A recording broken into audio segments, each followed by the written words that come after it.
بسم اللہ الرحمن الرحیم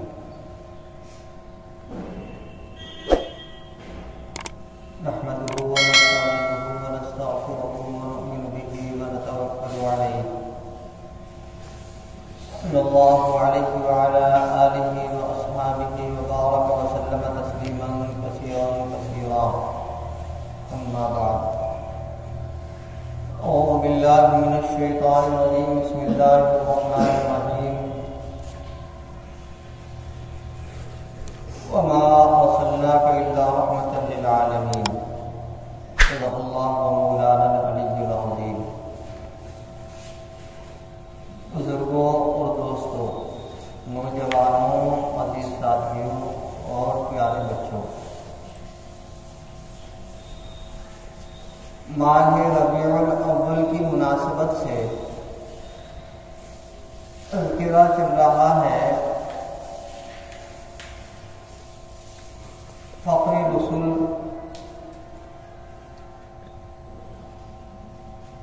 باعث تخلیق کائنات محمد مصطفیٰ احمد مجتبیٰ جناب رسول اللہ صلی اللہ علیہ وآلہ وسلم کا اس ماہ میں آپ تشریف لائے تو مہینے کی مناسبت سے آپ کے تعلق سے کچھ عرض کر دیا جائے، کچھ سننا اور سنانا ہو جائے، کچھ پڑھنا اور لکھنا ہو جائے، کچھ دیکھنا اور دکھانا ہو جائے۔ مہینے کی مناسبت سے کچھ کتابوں کی ورق گردانی ہو جائے۔ تو گزشتہ ہفتے تذکرہ کیا تھا کہ آقا مدنی تاجدار دو عالم جناب محمد رسول اللہ صلی اللہ علیہ وسلم جب دنیا میں تشریف لائے، 59 سن تھا۔ کیا تاریخ تھی؟ کسی نے 8 ربیع الاول بتائی، کسی نے 9 ربیع الاول بتائی، اور جو ضعیف روایت ہے اس روایت کے اعتبار سے 12 ربیع الاول ہے۔ یہ بات طے شدہ ہے کہ 12 ربیع الاول بروز پیر جناب رسول اللہ صلی اللہ علیہ وسلم دنیا سے تشریف لے گئے، اور یہ بات بھی پائے ثبوت اور پائے تحقیق تک پہنچ چکی ہے کہ جس دن آپ دنیا میں تشریف لائے اسی دن آپ دنیا سے تشریف بھی لے گئے، یعنی پیر کے دن آپ تشریف لائے اور پیر کے دن ہی جناب رسول اللہ صلی اللہ علیہ وسلم دنیا سے رخصت ہوئے۔ تشریف لائے، کیسے کیسے حالات ہوئے۔ حضرت حلیمہ سعدیہ نے دودھ پلایا، کون سے سن میں یہ واقعہ پیش آیا آپ کی تشریف آوری کا،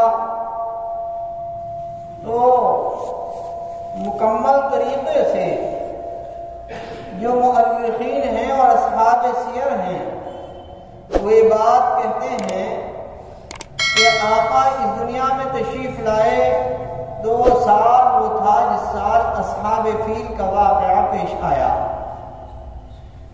یہ اصحاب فیل کا واقعہ کیا پیش آیا کہ ابرہہ جو ایک بادشاہ تھا اس نے اپنے یہاں خانہ کعبہ بنوایا، اور یہ بات ہے اس وقت کی کہ ابھی جناب رسول اللہ صلی اللہ علیہ وسلم کو رسالت اور نبوت سے سرفراز نہیں فرمایا گیا۔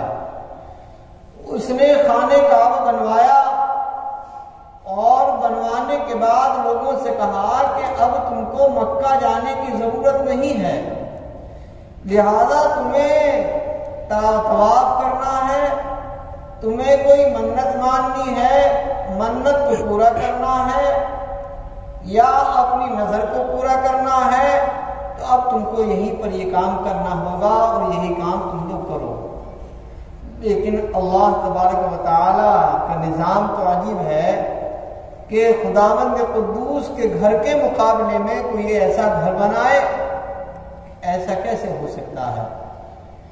خانہ کعبہ کے مقابلے میں اس نے خانہ کعبہ بنایا، ایک رات کوئی شخص اس کے اندر پاخانہ کر گیا جس کی وجہ سے وہ گندا ہو گیا۔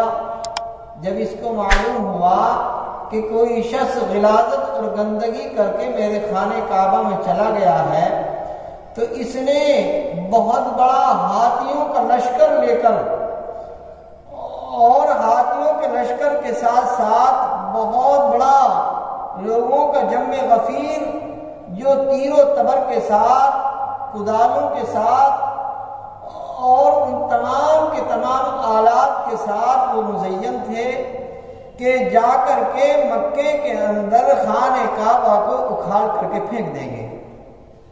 بہرحال یہ خانہ کعبہ کے پاس قریب آئے، جو مکے میں آئے، مکے کے باہر عبد المطلب کے اونٹ چل رہے تھے، تو لوگوں نے آ کر کے کہا کہ عبد المطلب تمہارے اونٹ چل رہے ہیں اور تمہارے اونٹوں پر اس نے قبضہ کر لیا ہے، تم اس سے جا کر کے بات کرو کہ وہ خانہ کعبہ کو نہ ڈھائے، خانہ کعبہ کو تکلیف نہ پہنچائے۔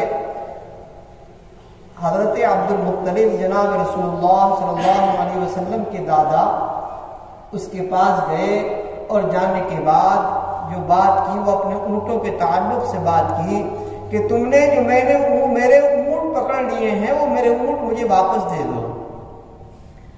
لوگوں نے تعجب کیا کہ عبد المطلب تم نے اپنے اونٹوں کی بات تو کی لیکن خانہ کعبہ کے تعلق سے کوئی بات نہیں کی، تمہیں تو خانہ کعبہ کے تعلق سے بات کرنی چاہیے تھی کہ خانہ خدا کو ڈھانا باعث عذاب ہے اور باعث تکلیف ہے، یہ خانہ کعبہ من جانب اللہ ہے، یہ اللہ تبارک و تعالی کی جانب سے بنا ہوا ہے۔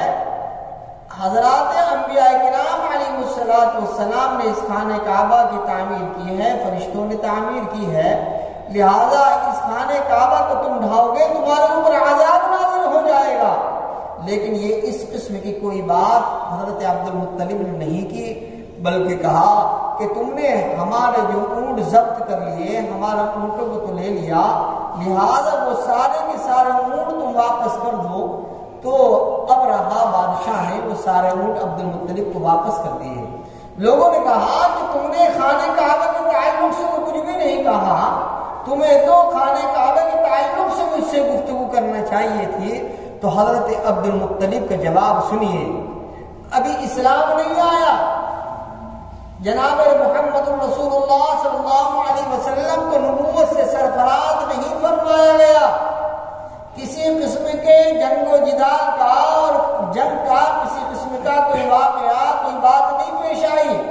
تو حضرت عبد المطلب نے عجیب قسم کی بات کہی، کہا کہ اونٹوں کا مالک میں ہوں، لہذا میں نے اونٹوں کی بات کی ہے اور اونٹ میں لے کر کے واپس آ گیا ہوں، اور خانہ کعبہ کا مالک تو خدا ہے، خدا اپنے گھر کو بچائے گا۔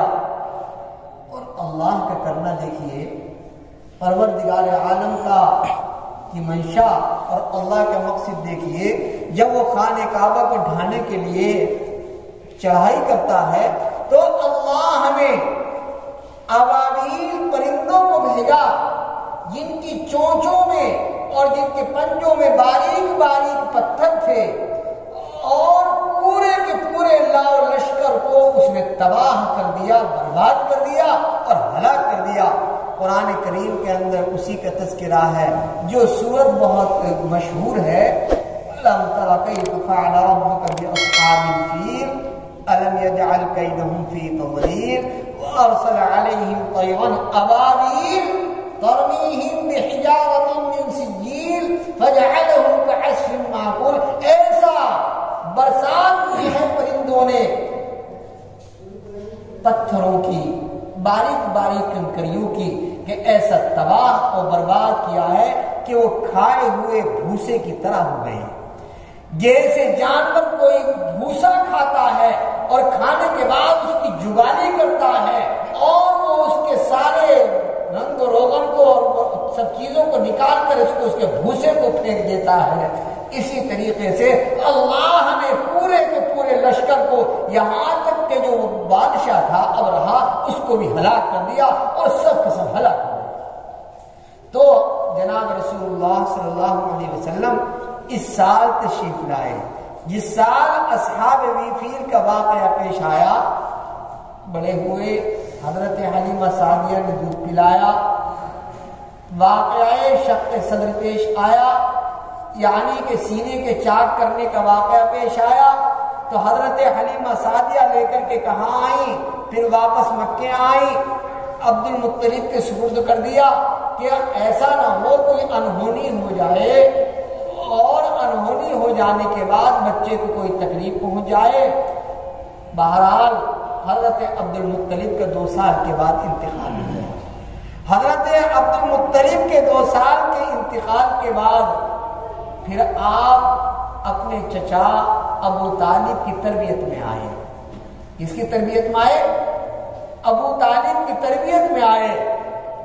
یہ ابو طالب آپ کے ساتھ بے انتہا پیار کیا کرتے تھے، بے انتہا محبت کیا کرتے تھے، ان کا والہانہ انداز تھا اپنے بھتیجے سے۔ کیوں کہ بھتیجا اتنا مبارک تھا، اتنا پیارا تھا۔ جب آپ کے 8 سال کی عمر ہوئی تو آپ نے ملک شام کا تجارت کا سفر کیا، جب حضرت ابو طالب کے ساتھ میں ملک شام کا سفر کیا۔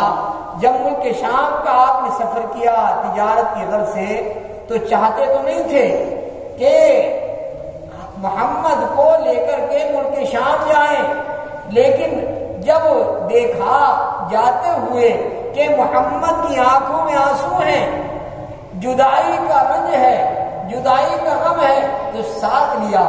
جب ساتھ لے کر کے چلے ہیں اور ملک شام پہنچے ہیں، تو وہاں پہنچنے کے بعد دیکھا ایک راہب گرجا گھر کا پادری باہر نکل کر کے آیا، اور نکل کر کے آنے کے بعد کہنے لگا، ارے اس قافلے میں جو قافلہ تمہارے ساتھ آیا ہے، اس قافلے کے اندر نبی آخر الزمان ہے۔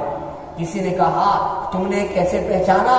کہا کہ جب وہ یہاں داخل ہوا، شہر کے اندر داخل ہوا، تو شہر کے اندر داخل ہونے سے پہلے میں نے اپنے گرجا گھر پر کھڑے ہو کر کے دیکھا کہ جس طرف کو بچہ گزرتا ہے، ابھی آپ کی 8 سال کی عمر ہے، جس طرف کو بچہ گزرتا ہے پیڑ جھک جاتے ہیں، سارے کے ساری چیزیں سلام کرتی ہیں۔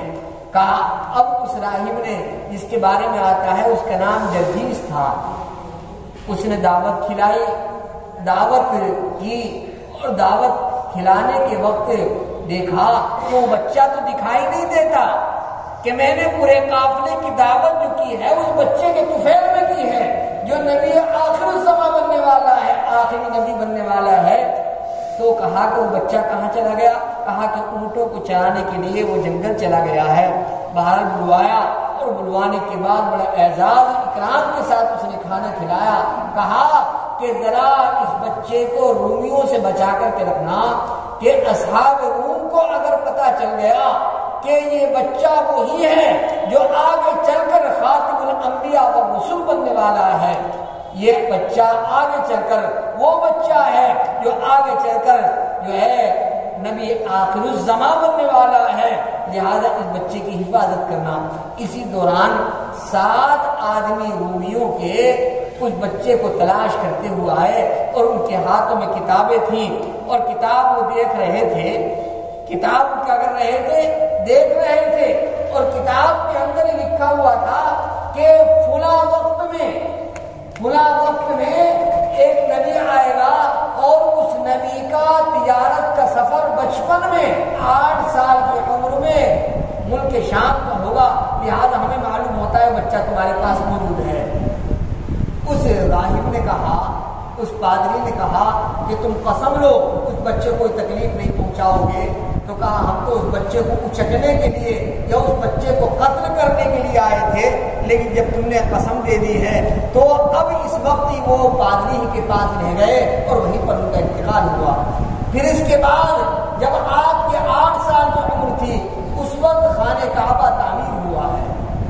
یہ خانہ کعبہ جو پہلے حضرت ابراہیم علیہ السلام نے اور حضرت ابراہیم علیہ السلام سے پہلے فرشتوں حضرت آدم علیہ السلام نے اور حضرت آدم علیہ السلام سے پہلے اس خانہ کعبہ کی تعمیر فرشتوں نے کی تھی۔ آپ کی 8 سال کی عمر تھی، آپ کے 8 سال کی عمر کے اندر خانہ کعبہ تعمیر ہوتا ہے، تو اس وقت میں حضور پاک صلی اللہ علیہ وسلم چھوٹے سے تھے۔ 8 سال کی عمر کیا ہوتی ہے، پتھر لے جا اٹھا کر لا کر کے دے رہے ہیں خانہ کعبہ کی تعمیر کے لیے۔ جس وقت یہ حضرت ابراہیم علیہ السلام نے خانہ کعبہ کو تعمیر کیا تھا تو اس کی چھت نہیں تھی، بلکہ صرف اور صرف دیواریں تھیں۔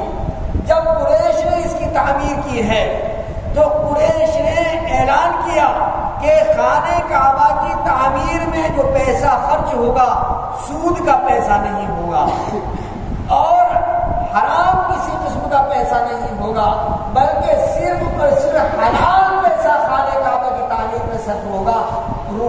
ایک قبیلے کے تحت میں رکن یمانی آیا، ایک قبیلے کے تحت میں جو ہے دوسرا رکن آیا، یعنی ہر ایک قبیلے نے مکمل طریقے سے وہ خانہ کعبہ کو تقسیم کر لیا اور بانٹ لیا، اور خانہ کعبہ کی دیواریں بہت اونچی ہو گئی۔ اور اس سب کے اندر جب آپ کی 8 سال کی عمر تھی خانہ کعبہ کے اوپر چھت ڈال دی گئی۔ آپ کی 8 سال کی عمر ہوتی ہے، آپ جوان ہوتے ہیں، بڑے ہوتے ہیں، بہرحال آپ کی عمر 35 سال کو پہنچتی ہے۔ جب 35 سال کی جناب رسول اللہ صلی اللہ علیہ وسلم کی عمر ہوتی ہے، حضرت خدیجہ رضی اللہ تعالی عنہا، حضرت مولانا ادریس صاحب کانلوی نے تو خدیجہ کو خدیجہ لکھا ہے۔ انہوں نے لکھا کہ جہاں لفظ خدیجہ ہے وہاں خدیجہ بھی تو ہے۔ حضرت خدیجہ رضی اللہ تعالی عنہ کو جب معلوم ہوا کہ ایک نوجوان 35 سال کا اور بہت زیادہ امانت دار ہے، بہت زیادہ دیانتدار ہے، بہت زیادہ صادق ہے، امین ہے، تو حضرت خدیجہ نے مال دے کر بھیجا ہے ملک شام کے سفر کے لیے۔ اس وقت آپ کی عمر 35 سال کی، اور ساتھ میں اپنے غلام میسرہ کو ساتھ میں کر دیا اور کہا ان کی حرکت دیکھتے رہنا کہ تجارت کیسے کرتے ہیں اور ان کے سارے حالات کا مکمل طریقے سے جائزہ لیتے رہنا۔ یوں لکھا کہ میسرہ جو غلام تھا حضرت خدیجہ کا، وہ سارے حالات کو پورے سفر میں دیکھتا رہا۔ یقیناً آپ امین تھے، آپ صادق تھے، آپ دیانتدار تھے، یعنی سارے کی ساری جو صفتیں لوگوں میں مشہور تھیں وہ ساری کی ساری صفتیں جناب رسول اللہ صلی اللہ علیہ وسلم کے درمیان اور آپ کے اندر سارے کے سارے خصائل موجود تھے۔ جب ملک شام سے واپس پر جو ہے غلام واپس آیا تو کہا میسرہ سے حضرت خدیجہ نے کہ تم نے سفر کے حالات کیسے دیکھے؟ ایک بات آپ یاد رکھیے، اگر کسی کو آزمانا ہو تو 2 وقت پر آزمایا جاتا ہے۔ اگر کسی کو آزمانا ہو، کسی کی دوست کی دوستی کو آزمانا ہو تو 2 وقت میں آزمایا جاتا ہے، ایک تو سفر میں اور ایک کھانے کے وقت۔ کس وقت بھائی؟ ایک تو سفر میں اور ایک کھانے کے وقت۔ سفر میں مکمل طریقے سے دوستی کا پتہ لگتا ہے، انسان کے اخلاق کا پتہ چلتا ہے، انسان کے عادات کا پتہ چلتا ہے، انسان کی زندگی کا پتہ چلتا ہے سفر میں۔ کیوں؟ اپنا آرام کا آدمی اگر قربان کر رہا ہے اور دوسرے کو ترجیح دے رہا ہے، امانت داری اختیار کر رہا ہے، صدق کو اختیار کر رہا ہے، دیانت داری کو اختیار کر رہا ہے، یہ ساری کی ساری چیزوں کو اختیار، تو ایک تو سفر کے وقت پتہ چلتا ہے انسان کے تعلق سے، اور دوسرا معلوم ہے آپ کو کب پتہ چلتا ہے؟ پلیٹ کے اندر کھانا کھانے میں جب اگر گوشت کی پلیٹ ساتھ میں موجود ہو اور کھانا کھلایا جائے ساتھ میں بیٹھ کر کے، تو اب آپ کی طرف کو کر رہا ہے یا اپنی طرف کو کر رہا ہے. اگر وہ بوٹیوں کا انداز اس کا اپنی طرف کو کرنے کا ہے تو اس کے اندر قربانی کا جذبہ نہیں ہے. تو آدمی کی زندگی کا، آدمی کے حالات کا پتہ دو وقت چلتا ہے، ایک وقت کو پلیٹ کے وقت میں اور دوسرا سفر کے وقت میں. سفر سے مکمل طریقے سے پتہ چل جاتا ہے. حضور پاک صلی اللہ علیہ وسلم نے ایک آدمی سے حضور سے کہا، ایک آدمی نے، اے اللہ کے رسول فلاں آدمی بڑا اچھا ہے. آقا نے فرمایا کیا تم نے اس کے ساتھ کبھی سفر کیا ہے؟ کہ اللہ کے رسول سفر تو نہیں کیا. کبھی اس کے ساتھ کھانا کھایا؟ کہ اللہ کے رسول کھانا تو نہیں کھایا. کہ تو پھر اس کے بارے میں نہیں جانتے. ہم سنتے ہیں جماعت میں جب جاتے ہیں نا، جماعت میں تو جماعت کے امیر صاحب نے پہلے ہی بوٹیاں نکال کر کے اپنے لیے رکھ لی تو کہتے ہیں امیر صاحب خراب. اور اگر ساتھیوں کو مکمل طریقے سے خیال رکھا، سب چیزوں کا خیال رکھا، اب دیکھا بوٹی پر کتنی لڑائیاں ہوتی ہیں. دیکھا آپ نے سرجن نگر میں ابھی 2-3 لڑائیاں بوٹیوں پر ہو چکی ہیں شادیوں میں. تو بوٹی اور سفر یہ دو ایسی چیزیں ہیں، یعنی پلیٹ اور سفر، اس کے ذریعے سے انسان کا پتہ چلتا ہے. تو میسرہ نے کہا اے خدیجہ میں نے سفر کیا ہے ملک شام کا. کس کے ساتھ؟ جناب محمد رسول اللہ صلی اللہ علیہ وسلم کے ساتھ. خدا کی قسم اس آسمان کے نیچے اور اس زمین کے جیسے نیچے اوپر میں نے محمد جیسے انسان نہیں دیکھا. یہ امانت دار بھی ہے، یہ صادق بھی ہے، یہ دیانتدار بھی ہے، اور اس کے اندر ساری کی ساری وہ صفتیں ہیں جو ایک بہت بہترین انسان کے اندر ہوا کرتی ہے. بزرگ اور دوستو، انسان کا پتہ سفر میں چلتا ہے. تو حضرت خدیجہ اس سال جب 35 سال کی عمر تھی تو اس وقت میں یہ خانہ کعبہ کی تعمیر کا مرحلہ پیش آیا. خانہ کعبہ کی تعمیر جب چھوٹی ہو گئی، لوگوں کا ہجوم بڑھنے لگا، حالات کے اندر انقلاب اور تغیر پیدا ہونے لگا، تو اس وقت میں لوگوں نے کہا کہ بھئی خانہ کعبہ کی تعمیر ہونی چاہیے. آپ کی عمر اس وقت 35 سال کی تھی. کتنے سال کی تھی عمر آپ کی؟ 35 سال کی تھی. 35 سال کی عمر میں جب آپ خانہ کعبہ کی تعمیر ہوئی تو پھر خانہ کعبہ کی تعمیر کے بارے میں اعلان ہوا کہ بھئی قریش نے جو تعمیر کی تھی اس تعمیر کے بعد لکڑیاں پوشیدہ ہو چکی ہیں اور خانہ کعبہ کی تعمیر جو دیواریں ہیں ان کے اندر بھی کمزوری پیدا ہو گئی ہے، لہذا خانہ کعبہ کی تعمیر ہونی چاہیے. خانہ کعبہ کی تعمیر شروع کی تو پھر اعلان ہوا کہ اب خانہ کعبہ کی تعمیر میں جو حصہ لے گا حلال پیسے سے، سود کا پیسہ نہیں ہونا چاہیے، بددیانتی کا پیسہ نہیں ہونا چاہیے، حرام کا پیسہ نہیں ہونا چاہیے، بالکل صاف اور ستھرا پیسہ ہونا چاہیے. بھارت اعلان ہوا اور خانہ کعبہ کی تعمیر شروع ہوئی. اس سال واقعہ پیش آیا حجر اسود کے رکھنے کا. یہ حجر اسود جو ہے نا کالا پتھر جو جنت سے آیا تھا حضرت آدم علیہ السلام کے ساتھ میں. حضرت آدم علیہ السلام جب جنت میں دنیا سے تشریف لائے تھے، جنت سے دنیا میں تشریف لائے تھے تو ایک پتھر بھی آیا تھا جس کو ہم چومتے ہیں جا کر. پہلے جب آیا تھا تو بالکل ایک دم سفید تھا، ابیض تھا، یعنی کہ دودھ کی مانند تھا. لیکن ہمارے گناہوں کی وجہ سے، امت کے گناہوں کی وجہ سے، کیونکہ اس سفید پتھر کے اندر گناہوں کے جذب کرنے کی خاصیت ہے، گناہوں کے اپنے اندر سمونے کی خاصیت ہے. اگر مکے جانا ہو موقع مل جائے اور خانہ کعبہ میں پہنچنا ہو اور موقع مل جائے تو کم از کم کسی نہ کسی طریقے سے اس کے اندر منہ ڈال کر اس کا ایک بوسہ لے لیجئے، اس کا ایک جو ہے اس کو چوم لیجئے. ہو سکتا ہے آپ کے بدن سے نکلے ہوئے گناہ سارے کے سارے ختم ہو جائیں، سارے کے سارے کافور ہو جائیں. اب وہ پتھر سارا کا سارا کالا ہو چکا لیکن تھوڑا سا حصہ اس کا اب سفید باقی رہ گیا ہے. یہاں پر حضرت عمر رضی اللہ تعالیٰ عنہ نے فرمایا اس حجر اسود کے تعلق سے کہ جس دن یہ پتھر پورا کا پورا کالا ہو گیا لوگوں کے گناہوں کی وجہ سے اسی وقت قیامت آ جائے. بہرحال خانہ کعبہ میں حجر اسود کے رکھنے کا موقع آیا تو اب لوگوں میں جو ہے جھگڑا ہونے لگا کہ میں ایک قبیلہ کہتا تھا میں اس پتھر کو رکھوں، دوسرا قبیلہ کہتا تھا میں اس پتھر کو رکھوں. اعلان ہوا کہ کل کو صبح صبح صادق کے وقت میں جو خانہ کعبہ میں داخل ہوگا وہ اپنے ہاتھوں سے اس پتھر کو نصب کرے گا اور اس پتھر کو لگائے گا۔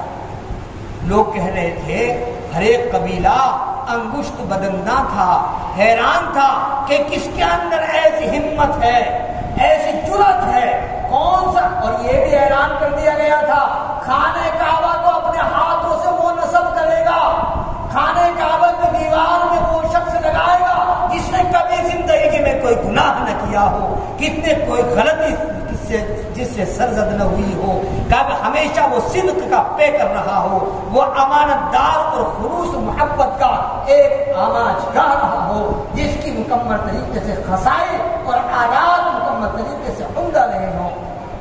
لوگوں نے دیکھا صبح صبح جس شخص کا چہرہ انور دکھائی دے رہا تھا وہ آفتاب نبوت، وہ مہتاب نبوت، آقا مدنی تاجدار دو عالم جناب محمد رسول اللہ صلی اللہ علیہ وسلم کا تھا۔ آقا جب تشریف لائے، خانہ کعبہ کے دروازے سے داخل ہوئے، شور و غل مچ گیا، الصادق الامین کہ ایک سچا، ایک امانت دار آ گیا ہے خانہ کعبہ میں کا حجر اسود کو نصب کرنے کے لیے۔ آقا کی طرف سب لوگ متوجہ ہوئے، کہا کہ وہ کیسے رکھو گے خانہ کعبہ کے ایک کونے میں پتھر کو؟ یہ جو پتھر نصب کیا ہوا ہے، یہ پتھر لگا ہوا ہے جو آپ دیکھ رہے ہیں، یہ نصب کیا ہوا ہے جناب محمد رسول اللہ صلی اللہ علیہ وسلم کے دست مبارک سے۔ آقا نے کہا ایک کام کرو، 4 قبیلے کے سردار نکل کر کے آؤ۔ آپ نے اپنے ہاتھوں سے پتھر کو اس کپڑے کے اندر رکھا کہ کہا کہ 4 قبیلوں کے سردار اس پتھر، اس چادر کے 4 کونوں کو پکڑیں اور لے جا کر کے وہاں رکھیں جہاں پر جو ہے یہ پتھر نصب ہونا ہے، لگنا ہے۔ لہذا سب قبیلوں کے سرداروں نے وہ کونا پکڑا اور کونا پکڑنے کے بعد وہاں پر لے گئے۔ پھر آقا مدنی تاجدار دو عالم جناب محمد رسول اللہ صلی اللہ علیہ وسلم نے اس پتھر کو اپنے ہاتھوں سے اٹھایا اور خانہ کعبہ کے ایک کونے میں اس کو لگا دیا۔ اب تو اس پہلے تو ایسی صاف پتھر تھا، اب اس کے اوپر چاندی کا خول لگا دیا گیا اور اس کے اوپر مکمل طریقے سے بڑا مزین کر دیا گیا ہے۔ شاہ فیصل جب آئے، شاہ فہد سے پہلے شاہ فیصل تھے، شاہ فیصل نے پھر اس کو جو ہے اس کے اوپر چاندی کا خول چڑھایا۔ باقی انشاءاللہ باقی دعوانا الحمدللہ رب العالمین۔